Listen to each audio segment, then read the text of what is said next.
It's easy to slip back into the old ways of living, even after a shift has occurred. And one of the difficult things that I've learned on this path is that to deny any of it robs you of its fullness.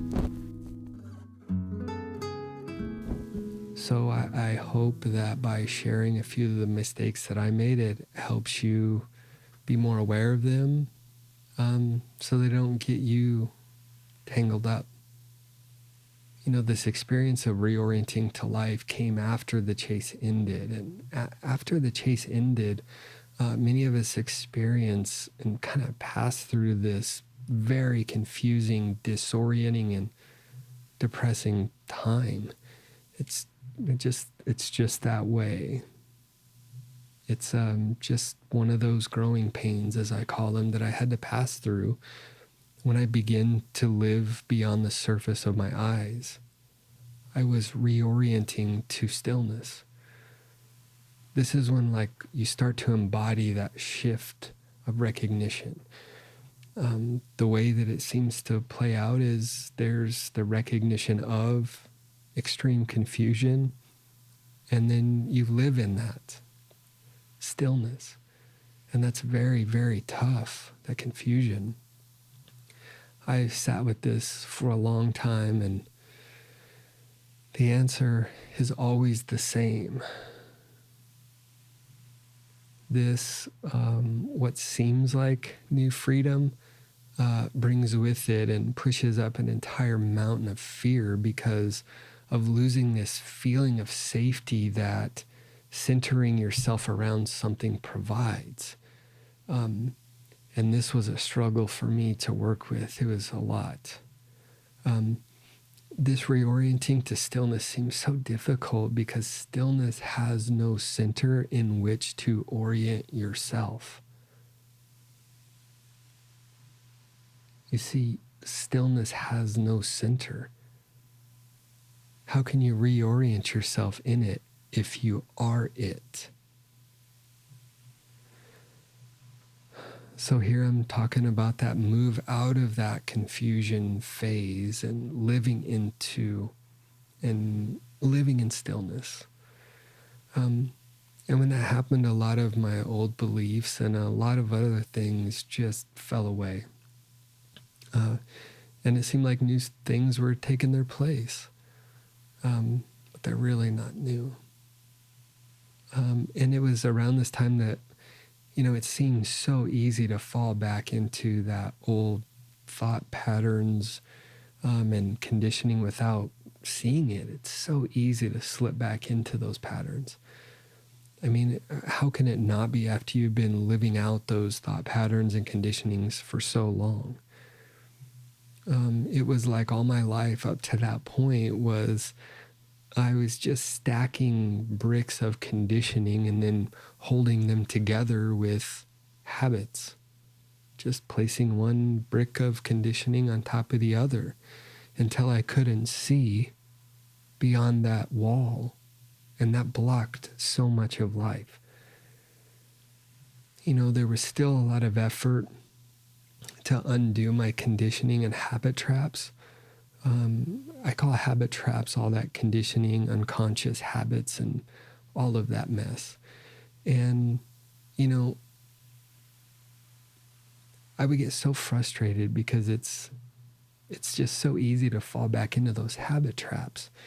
It's almost as if the ego says, hey, what are you doing over there? Get back over here and stay here where it's comfortable.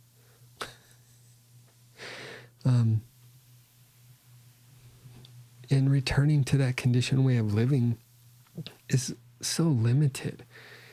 And it's only comfortable for the ego structure. It's almost as if when you kind of fall back into conditioning and acting that way, the mind says, phew, glad to be back here.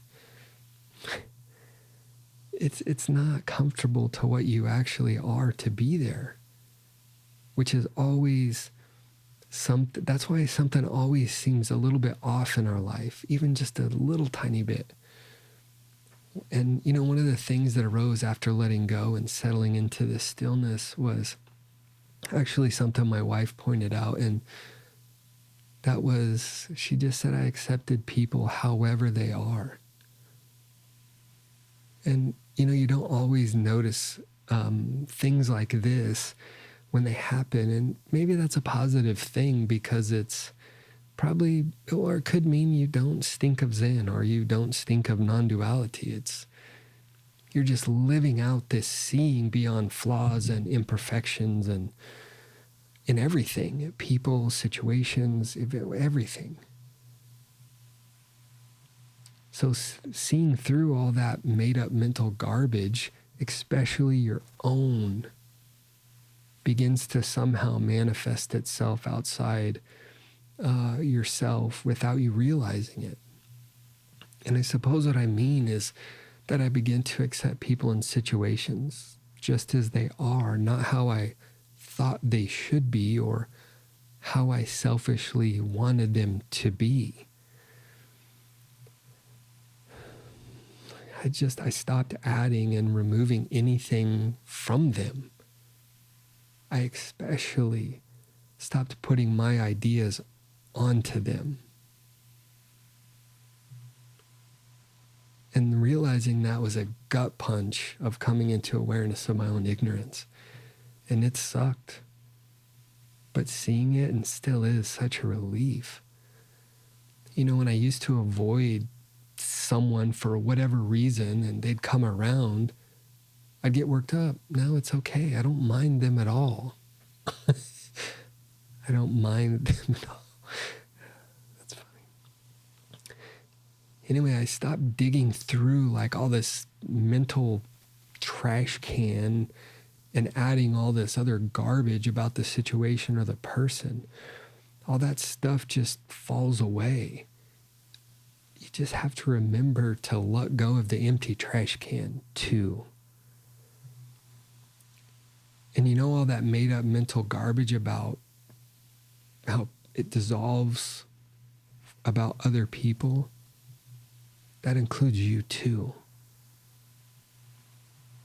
And maybe if someone's coming to you, they just need someone to hear them. And I mean just be present and hear them without judging them. You just hear them. And you don't do it out of some sort of pity for that person or some ass-backward attempt to make yourself above them or create this feeling of more spiritual. It's just simply, there's no separation between you and them. You are them. So you're just with them fully. Despite all their flaws and imperfections that you previously believed about them, you're just with them. And those are made up anyway. That makes me think of that saying. I wish I could remember where I heard it, but you can't be in your mind and in the present at the same time. Just be with them fully.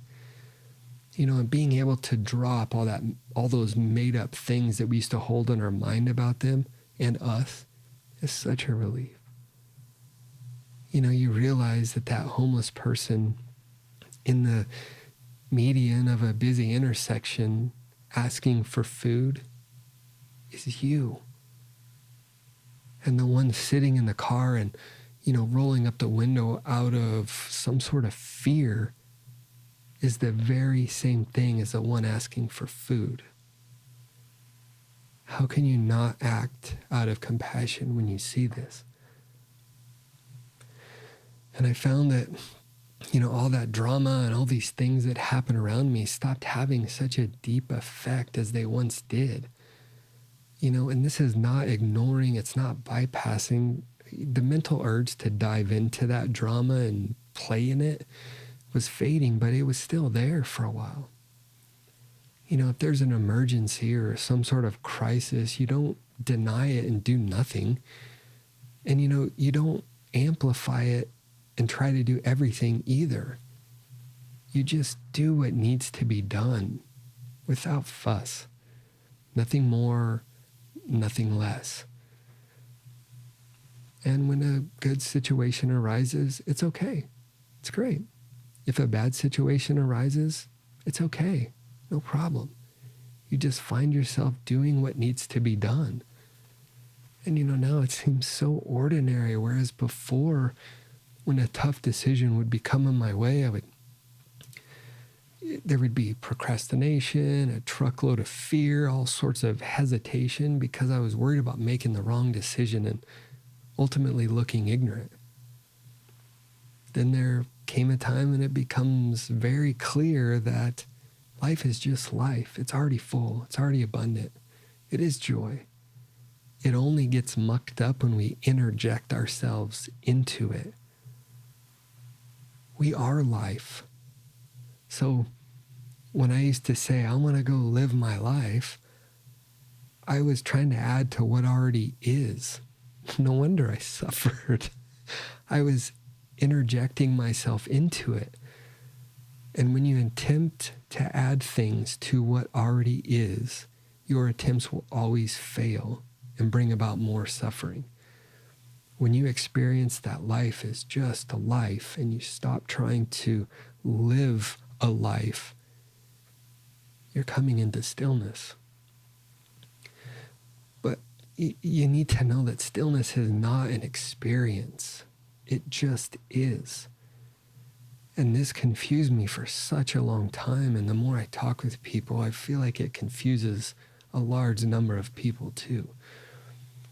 And I think it does this because our minds have this habit of jumping to conclusions. And usually the conclusion is the wrong one.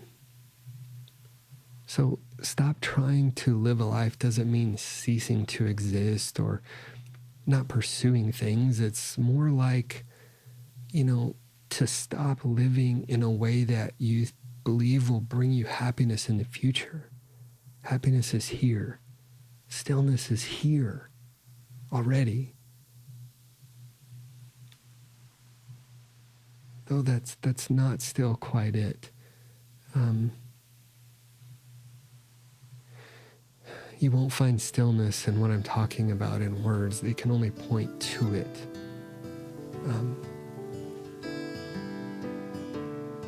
But I hope you find it. Thank you for being here.